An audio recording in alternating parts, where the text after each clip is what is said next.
Me llamo Valeria. Tengo 31 años y vivo sola en un pequeño apartamento antiguo en el barrio de Lavapiés, en Madrid. Por las tardes, cuando la luz del sol comienza a colarse entre las cortinas, el silencio se vuelve casi sagrado, como si la ciudad entera respirara conmigo. En esos momentos el único sonido que acompaña mi existencia es el suave respiro de Leo, mi perro, un setter inglés de pelaje canela y mirada sabia que adopté hace ya 3 años. No es solo una mascota, es mi compañero, mi confidente, el guardián silencioso de mis días buenos, y de los otros.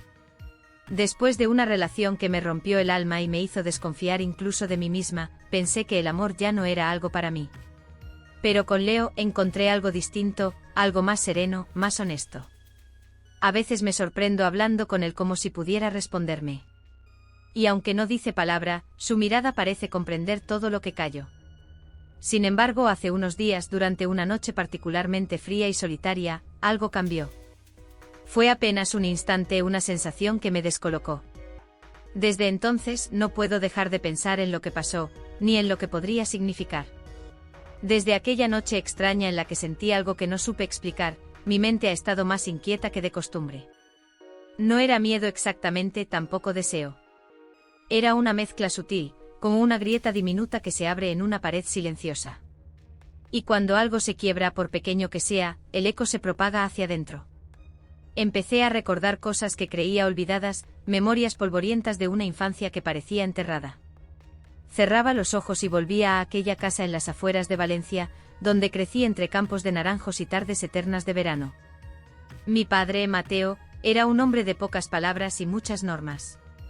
Regía nuestra vida como si fuera una pieza de alfarería, con precisión, con estructura, sin margen para el caos. Me enseñó que sentir demasiado era peligroso, que llorar era perder el control. A veces, lo veía modelar jarrones hasta la madrugada, concentrado, como si cada curva del barro fuera una forma de contener su propio silencio. En cambio, mi madre, Isabel, era todo lo contrario.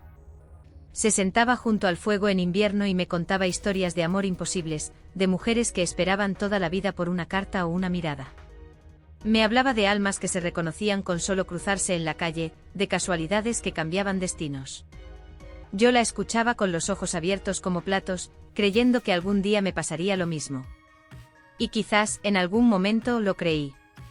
Quizás por eso me entregué tan completamente a Adrián, el primer hombre que me hizo sentir vista.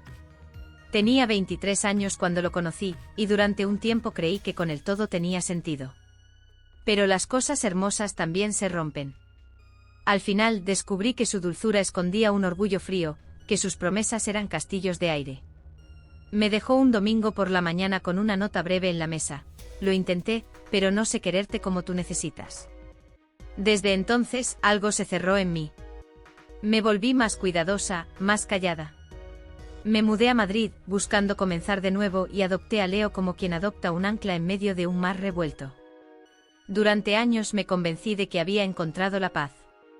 Pero ahora, después de esa noche, una pregunta me ronda sin tregua: ¿y si todo este tiempo solo estuve escondiéndome? ¿Y si el silencio que construí no era hogar, sino trinchera? La mirada de Leo me sigue a todas partes. A veces lo encuentro observándome como si pudiera ver a través de mí, como si supiera algo que yo misma aún no comprendo. Esta mañana, mientras tomaba café frente a la ventana, el cielo gris de Madrid se abrió brevemente y un rayo de sol cayó justo sobre él. Leo levantó la cabeza y me miró con esa expresión suya, tranquila pero profunda. Sentí una punzada en el pecho, como si algo viejo, algo dormido, comenzara a agitarse en mi interior. Y por primera vez en mucho tiempo tuve miedo, pero también curiosidad. ¿Qué estaba despertando en mí? Hay días en los que el pasado no solo regresa, sino que se instala en casa como un huésped que no piensa irse. Esta semana ha sido así. He vuelto a soñar con Adrián. No con los momentos malos, sino con los inicios, con esa versión suya que me hizo creer que había encontrado el amor que mi madre describía en sus historias.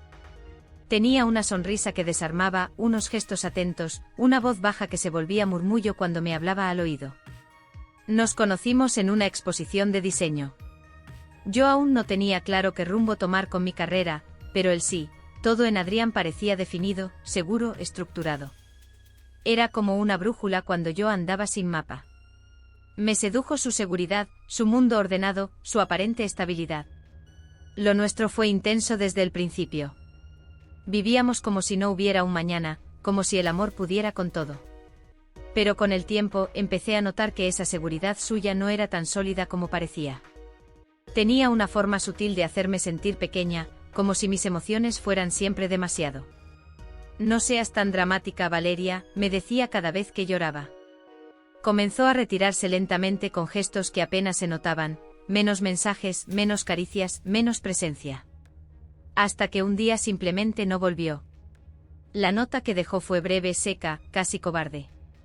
La releí tantas veces que aún recuerdo la caligrafía, recta, casi clínica. Me dolió más la forma que el contenido. No hubo conversación, ni disculpas, ni cierre. Solo ausencia. Durante meses me culpé. Me dije que había esperado demasiado, que tal vez lo sofocaba. Pero en el fondo sabía que no era eso. Él simplemente no sabía quedarse. Y yo no sabía soltar. Cuando adopté a Leo fue como llenar ese espacio vacío con algo que no podía irse de la noche a la mañana. Al menos, eso pensé. Pero esta semana, tras los sueños y los recuerdos, algo se ha movido dentro de mí. Anoche, sin saber muy bien por qué, abrí una caja vieja que guardo en el armario del dormitorio. Allí estaba todo: fotos, cartas, una entrada de cine rota, un perfume que aún conservaba su aroma tenue. Y entre esas cosas encontré una nota escrita por mí nunca enviada. Era una carta que le había escrito a Adrián semanas después de que se fuera. En ella no había reproches, solo preguntas sin respuesta. La leí en voz alta con Leo acostado a mis pies y me escuché temblar. Las palabras que salían de mi boca ya no eran mías. Eran las de una mujer herida que aún no entendía su dolor. Cuando terminé, Leo se levantó, apoyó su cabeza en mi rodilla, y me miró con esos ojos suyos llenos de paciencia. Fue entonces cuando supe que era hora de hacer algo que había evitado por mucho tiempo: mirar hacia adentro de verdad. Y esta vez, sin esconderme. Adoptar a Leo no fue una decisión premeditada. Fue uno de esos impulsos que parecen surgir desde un rincón olvidado del alma, como si el cuerpo actuara por cuenta propia, sin pedirle permiso a la razón. Recuerdo con claridad esa tarde gris en la que lo vi por primera vez. Había pasado por el refugio por pura casualidad, o eso pensé. Entré buscando quizás una distracción, una excusa para no volver a casa y enfrentar, una vez más, el eco vacío de mi apartamento. Y allí estaba él, en la última jaula, mirando con calma mientras los demás perros saltaban, ladraban, pedían atención. Leo no hacía nada de eso. Solo me miraba, tranquilo, como si ya supiera que yo era la suya. No necesité más. Cuando el voluntario del refugio me preguntó si quería conocerlo mejor, solo asentí. Al acercarme, Leo apoyó su cabeza contra la reja, en un gesto tan simple y a la vez tan profundamente tierno que sentí un nudo en la garganta. Era como si me dijera: no tienes que hablar. Ya entiendo. Desde ese día, no nos hemos separado. Al principio su presencia fue práctica. Me obligaba a salir, a caminar, a estructurar el día. Pero con el tiempo su compañía se volvió otra cosa. Leo no hablaba, claro, pero su manera de estar, de acercarse cuando sentía que me perdía en mis pensamientos, de quedarse a mi lado cuando no quería hablar con nadie, era más elocuente que cualquier palabra. Algunas noches, cuando me despertaba agitada por sueños del pasado o por el simple peso de la soledad, él ya estaba allí, acostado junto a mi cama, respirando con ese ritmo pausado que me anclaba al presente. Era como si su sola existencia me recordara que aún quedaba algo cálido, algo vivo, en un mundo que muchas veces se sentía helado. Poco a poco empecé a hablarle. Primero en voz baja, luego como si pudiera entenderlo todo. Le contaba mis dudas, mis recuerdos, incluso mis miedos más íntimos. Y aunque sabía que no iba a responder, su silencio era distinto al de los humanos: no juzgaba, no interrumpía, no minimizaba. Solo escuchaba. Y en esa escucha muda, empecé a sanar. Pero hace unos días ocurrió algo que me removió entera. Volví de una reunión particularmente agotadora, emocionalmente drenada, y me derrumbé en el sofá con lágrimas que no podía controlar. Leo se acercó como siempre, pero esa vez se quedó mirándome fijo, con una intensidad que nunca había sentido antes. Apoyó su hocico en mi pecho, justo sobre el corazón, y me miró largo rato. Sentí una descarga, un temblor en lo más profundo. No era solo ternura. Era algo más, algo que no supe nombrar, pero que encendió una pregunta que aún no puedo soltar: ¿y si Leo llegó a mi vida no solo para acompañarme, sino para transformarla? Después de aquella noche en la que Leo apoyó su hocico sobre mi pecho como si quisiera escuchar los latidos que ni yo entendía, algo cambió. No fue un giro drástico, no hubo un antes y un después claro. Fue más bien una transformación silenciosa, como las estaciones que cambian sin que lo notemos hasta que un día miramos por la ventana y nos damos cuenta de que el aire huele distinto. Nuestra rutina, que antes me parecía monótona pero segura, comenzó a adquirir un significado nuevo.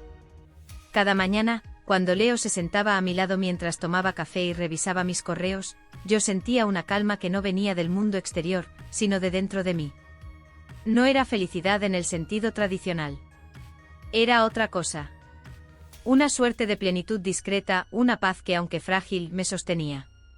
Caminábamos por el retiro como siempre, pero ahora notaba detalles que antes me eran invisibles: las hojas que crujían bajo sus patas, las sombras que el sol proyectaba a través de los árboles, la forma en que su pelaje brillaba con la luz de la mañana. Incluso mi trabajo comenzó a transformarse. Antes me costaba concentrarme, ahora, cuando me sentaba frente al ordenador, mis ideas fluían con una soltura que hacía tiempo no sentía. Mis diseños se volvieron más orgánicos, más cálidos, como si de algún modo Leo se hubiera filtrado en ellos. A veces lo encontraba sentado frente al ventanal, observando el cielo, y me preguntaba en qué pensaría, si es que pensaba. En esos instantes, no podía evitar sentir que había una conexión entre nosotros que escapaba a lo racional. No era algo que pudiera explicar, pero estaba ahí, viva, constante, suave como un susurro. Una tarde cualquiera, mientras organizaba unas carpetas en la estantería del salón, encontré un cuaderno viejo que usaba para escribir pensamientos sueltos, frases, ideas para proyectos.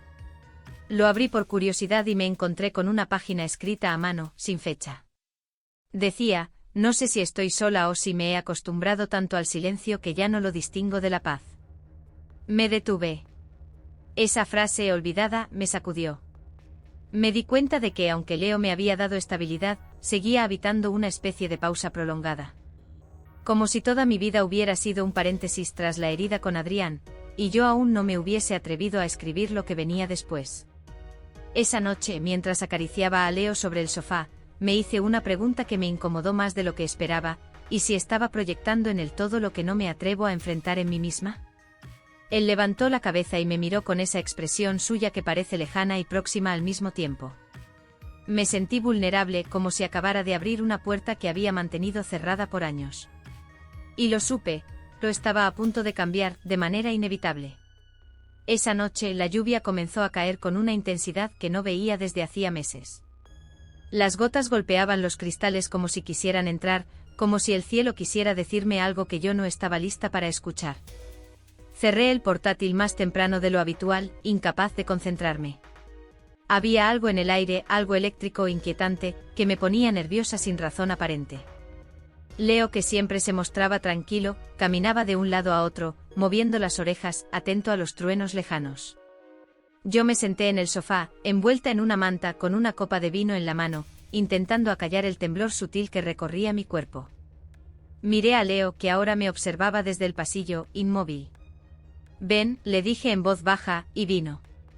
Se acomodó a mi lado como tantas otras veces, pero esta vez algo se sentía distinto. Su calor era más intenso, su cercanía más presente. Puse mi mano sobre su lomo y cerré los ojos. El sonido de la tormenta afuera se mezclaba con mi respiración, y por un instante sentí que el tiempo se detenía. No era tristeza lo que sentía. Tampoco alegría. Era otra cosa, una mezcla de vacío y deseo de llenar ese vacío con algo verdadero, algo que no supiera a mentira ni a pasado. Leo apoyó su cabeza en mis piernas. Le acaricié lentamente, como si el movimiento de mi mano pudiera ordenar lo que sentía por dentro. No buscaba respuestas, solo consuelo. Pero entonces lo miré. Su mirada era tan fija, tan profunda, que por un momento me sentí completamente desnuda frente a él. No físicamente, sino emocionalmente. Como si viera todas mis heridas sin que yo necesitara contarlas. Y eso me asustó. Sentí una punzada de culpa, no sé por qué. Tal vez porque me di cuenta de que había puesto en Leo no solo mi cariño, sino mi necesidad más honda de ser comprendida, aceptada, incluso amada. Era justo. Era sano. Me levanté de golpe como si la distancia física pudiera protegerme de esa verdad que comenzaba a formarse en mi interior. Leo me siguió con la mirada, pero no se movió. Me refugié en la cocina fingiendo tener sed, pero en realidad huía. Me quedé allí con las luces apagadas, escuchando la tormenta y mi propio corazón. Y por primera vez en mucho tiempo, lloré sin contenerme. No por Adrián, no por mi soledad. Lloré por mí. Por todo lo que había enterrado. Por todo lo que no sabía cómo nombrar. Al volver al salón, Leo seguía allí, esperándome. Me senté a su lado y sin mirarlo susurré, no sé qué me está pasando, pero ya no puedo fingir que no pasa nada. Afuera, un rayo iluminó el cielo. Y adentro en mi pecho, algo también empezaba a encenderse. Desde aquella noche de tormenta, algo en mí no volvió a ser igual. No fue un cambio visible, no me transformé de pronto en otra persona, pero sí comencé a mirar mi vida con una claridad distinta, como si por fin hubiera abierto los ojos después de mucho tiempo en penumbra. Durante días todo me parecía más nítido, incluso lo que dolía. Y entre todas las cosas que volví a mirar con otros ojos, lo primero fue mi manera de entender el amor. Me di cuenta de que durante años lo había idealizado, persiguiendo versiones aprendidas de novelas, películas y las historias de mi madre. Había creído que el amor tenía que ser grandioso, romántico, apasionado, lleno de gestos visibles y palabras memorables. Y al no encontrar eso en el mundo real, me fui cerrando. Me protegí tanto que ya no dejaba entrar ni lo bueno. Pero con Leo fue distinto. No hubo promesas ni grandes escenas, solo presencia constante. Una lealtad silenciosa. Una calma que no exigía nada. Empecé a preguntarme si no era eso, en el fondo, lo que realmente había buscado siempre. No un amor que ardiera rápido y se apagara con la misma velocidad, sino uno que resistiera, que se quedara incluso cuando yo misma me quería ir. Las caminatas con Leo empezaron a tener otro ritmo. Ya no eran rutina, eran ritual. Le hablaba más no como a un perro, sino como a alguien que conoce mis sombras y aún así decide quedarse. A veces sentada frente a él sentía un nudo en la garganta. No por tristeza, sino por gratitud. Porque sin decir nada, me había mostrado una forma de afecto que nunca antes había conocido, un amor sin condiciones, sin expectativas, sin preguntas. Sin embargo, esa revelación también trajo consigo un vértigo sutil. ¿Era posible que hubiese volcado en Leo todas mis necesidades emocionales? Estaba construyendo una especie de refugio emocional tan seguro que ya no quería salir al mundo real. Una noche, mientras observaba cómo dormía a mis pies, me invadió una angustia inesperada. Pensé en su edad, en el tiempo que llevábamos juntos, y en lo inevitable, que un día él no estaría. Y entonces me aterrorizó la idea de volver a quedarme sola. Me pregunté si alguna vez podría volver a confiar en una persona de carne y hueso. Si sería capaz de abrirme otra vez con todo lo que eso implicaba. Esa noche no dormí. Me quedé en el suelo junto a Leo, acariciándole el cuello, sintiendo su respiración pausada. Y en ese silencio una idea me golpeó con fuerza. Quizás había llegado el momento de mirar más allá del refugio que habíamos construido juntos. No para dejarlo, sino para encontrar una manera de vivir sin temer tanto al mundo. Pero justo cuando me lo empecé a plantear en serio, algo ocurrió al día siguiente que puso todo en duda. Un sobre. Sin remitente. En mi buzón. Una letra conocida. Un pasado que regresaba sin aviso. El sobre estaba allí esperándome en el buzón, sencillo y blanco sin marcas visibles, como si quisiera pasar desapercibido entre facturas y publicidad. Pero su peso era distinto. No por lo físico, sino por lo que despertó en mí apenas lo vi. Lo reconocí al instante. La caligrafía recta, casi rígida. Adrián. Mi primer impulso fue dejarlo sobre la mesa y no tocarlo. Quería fingir que no existía, que no tenía ningún poder sobre mí. Pero no pude. Mis manos lo abrieron con torpeza, como si temieran encontrar algo que pudiera desarmar todo lo que había construido desde su ausencia. Y de algún modo, eso fue exactamente lo que pasó. La carta era breve. 3 párrafos. Decía que me había visto en una entrevista reciente sobre diseño en una revista online, que le alegraba saber que había seguido adelante con mis proyectos. Que a veces pensaba en mí, y que había comprendido, demasiado tarde, lo que realmente significaba estar con alguien que te ama de verdad. No pedía volver. No intentaba reabrir nada concreto. Pero sus palabras eran lo suficientemente ambiguas como para dejar una puerta entreabierta. Me senté en el suelo con la espalda contra la pared, la carta sobre las rodillas, y sentí como mi pecho se llenaba de algo que no sabía identificar. No era dolor. Tampoco alivio. Era una especie de melancolía antigua, una memoria del cuerpo. Como si mi corazón recordara lo que era esperar. Y temer. Leo se acercó en silencio como siempre hace cuando percibe que algo se rompe dentro de mí. Apoyó su cabeza en mi hombro y yo cerré los ojos. Por un momento deseé no haber abierto ese sobre. No por lo que decía, sino por lo que removía. ¿Y si aún quedaba algo dentro de mí que no había sanado del todo? ¿Y si mi vida tranquila con Leo había sido también una forma de escapar del riesgo de volver a confiar? La carta de Adrián no tenía la fuerza de un huracán, pero era como una brisa que entra por una ventana mal cerrada, poco a poco te enfría por dentro. Esa noche no quise hablar con nadie. Ni con Leo. Ni conmigo. Me limité a existir. A respirar. A tratar de entender si esa carta era una tentación del pasado o una señal del presente. Durante horas me debatí entre responder o romperla. Entre mirar hacia atrás o seguir adelante. Pero al final, mientras Leo dormía profundamente a mis pies, comprendí algo que me dolió aceptar.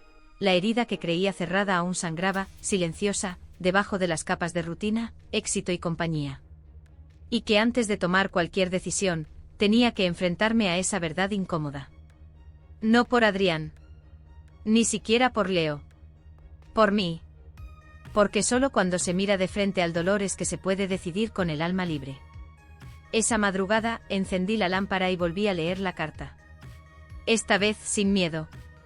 La tarde caía sobre Madrid como una caricia dorada, suave y melancólica. Me senté junto a la ventana con Leo a mi lado, sus ojos cerrados, su respiración tranquila.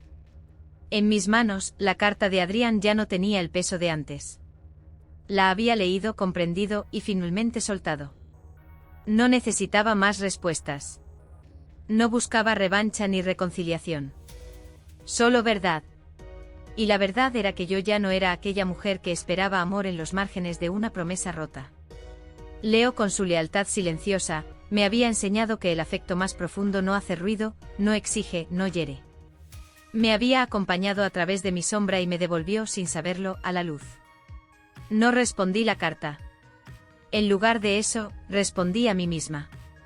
Caminé por el Retiro al día siguiente con el corazón sereno, sin la urgencia de huir ni de explicar. A veces la mayor victoria es aprender a quedarse. En uno mismo. En la vida. En la paz. Comprendí al fin, que la traición te rompe, pero la lealtad, aunque venga de las formas más inesperadas, es lo que te vuelve a construir. Porque no siempre se trata de volver a amar, a veces se trata de volver a vivir.